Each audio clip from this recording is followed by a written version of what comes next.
I realized recently that a lot of people know me as the astrologer, but a very few people actually know me.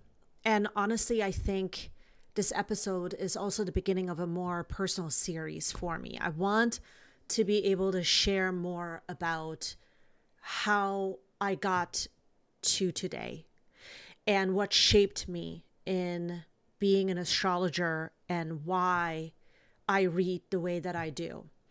Because people know my readings, they know my predictions, my astrology takes, my insights, but they don't necessarily know how I got here, why I became this emotionally aware, why I read the way that I do, why certain relationship dynamics affected me so deeply, or what I've actually experienced emotionally behind the scenes. All of that isn't really clear. I've realized that. And I think I'm finally at a point where I want people to understand the human behind the astrology a little bit more. And lately, I have had a little personal transformation with that because I've been struggling with something emotionally. And I think a lot of people that are in this line of work are in this line of work for a reason. And I think a lot of strong people are probably struggling with this too. If you are having this relationship with yourself where you feel like you are somebody out there in the world, specifically strong, specifically constantly showing up for people in some form or shape, then you will probably relate to today's podcast. The strong one, the emotionally intelligent one, the intuitive one, the person with the answers, the person who can hold space, the person who always understands what's going on emotionally. And don't get me wrong, I'm deeply grateful for this. I am grateful to be able to do what I do. I love astrology because it has changed my life. It has helped me understand myself better. And I want to insert a little bit something here because I hear more and more and more people saying, oh, like she is only talking about the same thing over and over again, or he is only talking about referring to astrologers, referring to readers. They're only talking about the same thing over and over again. No, we're not. We're talking about patterns, and we love helping people. I genuinely love personally being able to guide someone emotionally because I can see where fate and free will meets in their chart. But I didn't just wake up one day and I was able to look at someone's chart. Like, there are things that have happened in my life that shaped me and gave me depth of understanding things. There are mentors, teachers, and then there are people that were in my family that treated me in a particular way that shaped me to where I'm at today.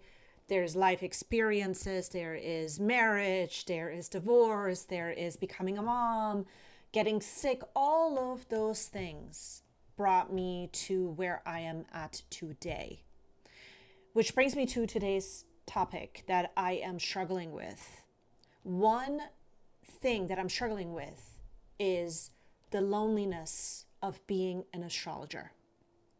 There is a loneliness that comes with being the astrologer because you realize how many people become emotionally attached to what you provide without actually becoming emotionally connected to you.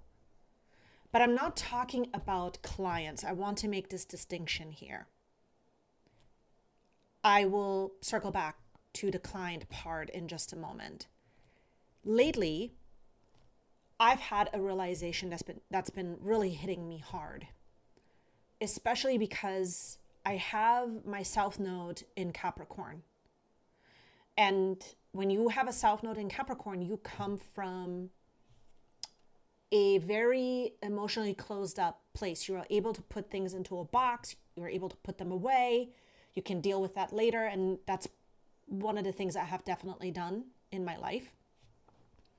And it is in my fourth house. Cancer, fourth house. Well, I'm a Libra rising, so everything is flipped in my chart. And this part of my chart where my South Node is at, it's about family. It's about emotional safety.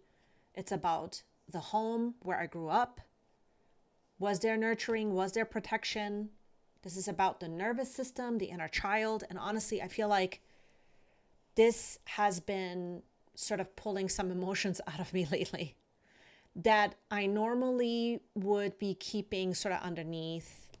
And especially over the last many years, this has been sort of a being survival mode for me, being strong, which is heavily part of a theme if you have a South Node in Capricorn. And by the way, if you're listening and you have your South Node in Capricorn, I just want to tell you guys, part of becoming ill, part of becoming sick is part of the journey as well. Okay. I am realizing that too. The more that I have been able to analyze my own sort of destiny and fate, I can see why the Capricornian South Node is exposed to some kind of a illness or something that is a struggle, physical, because you're so emotionally boxed up. Your survival mode is a specific type of survival mode. Okay, let's move on because I want to talk more about what I'm struggling with. If I'm being really honest with you, I think that this struggle started very early for me. I grew up in a very chaotic household. My father was physically abusive growing up, and there was a lot of fear attached to everyday things in my environment. For example, I remember being terrified over things that should have never made a child afraid. Doing the laundry wrong. Terrifying. Not cleaning behind the couch correctly and lifting up dust. Terrifying. Having too many decorations in my room. That was a terrifying thing. If I had something that I wanted to put into my room that felt like that was me, that was a terrifying moment because little things could suddenly become explosive emotionally. And when you grow up in an environment like that, you become hyper aware very quickly. You learn how to monitor moods. You read the energy. You pay attention to footsteps, to facial expressions, to tension in a room. You emotionally scan people before you even understand what emotional safety actually is. And I think when people meet me now, they experience that hyper-awareness as emotional intelligence, which every time this awareness makes me emotional, but also makes me laugh. It's like a really weird paradoxical thing still for me. And yes, part of it is emotional intelligence, but a whole nother part of it came from survival, you guys. Because when you grow up constantly needing to emotionally protect yourself, eventually reading people becomes automatic. It becomes your full-time identity. And I think that survival mode followed me deeply into adulthood, especially into my relationships and friendships, because people are very comfortable emotionally leaning on me, because that is what was coming off of me, okay? People come to me for guidance still to this day, clarity, comfort, support, insight. I would say that is sort of the theme. And again, I'm grateful for that. I really am. But lately I've been asking myself something really uncomfortable. Do people actually know me outside of what I can emotionally do for them? Do they know what I'm healing from? What keeps me up at night? What kind of support I might need? And honestly, sometimes I don't know if the answer is yes. And that is a real struggle for me. And before I continue, I want to make a really important distinction because today's episode is actually not about my clients. Once somebody purchases a reading from me, they are my client. And I treat that relationship very intentionally, very professionally. There is structure, and I hold the container forever until they, like, even when they decide not to do readings with me anymore, if they don't want to do my coaching sessions anymore, that structure is always going to be available for them if they need it. There are boundaries. A protected emotional container, very similar to therapy. People come to me vulnerable. They open up emotionally. I guide them. I hold space for them. I help them process things. And because the relationship is clearly defined, it actually creates emotional safety for both of us. So this episode is not me talking about clients becoming emotionally attached after readings or anything like that. Actually, my client relationships are usually some of the healthiest emotional dynamics in my life because the expectation and boundaries are clear from the beginning. When you are my client, I'm not your friend. I am your confidant, but I'm not your friend because you need me for your personal journey. That's why we can't cross the boundary. What I'm talking about in today's episode is something much more personal to me. I'm talking about family, friendships, meaningful relationships, the people in your actual personal life, the people who slowly start emotionally leaning on you, confiding in you, coming to you for support, guidance, comfort, advice, emotional processing, but don't always know how to emotionally show up for you in return. That's what I'm talking about in today's episode. And I think that distinction is really important. This realization has been hurting me more than I expected lately. I am taking a look at this because I have been in this place where I have had some time to reflect on the past.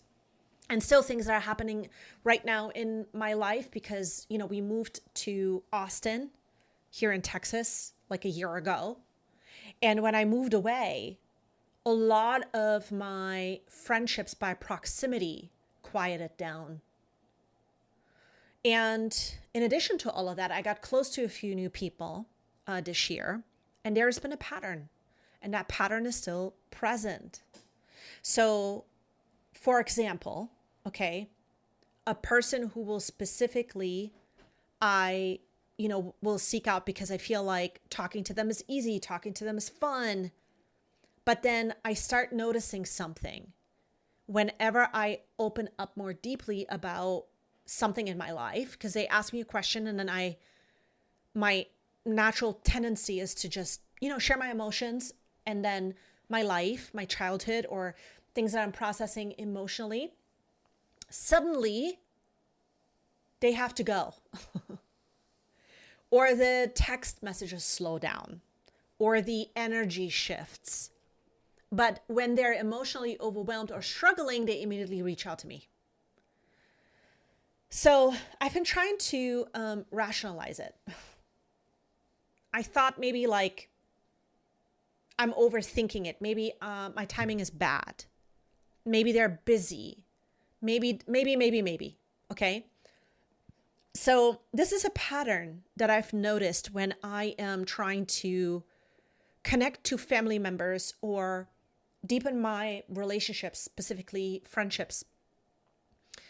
But eventually I think that what happens is that your nervous system starts recognizing patterns. Before you mindfully accept them, there is a pattern recognition.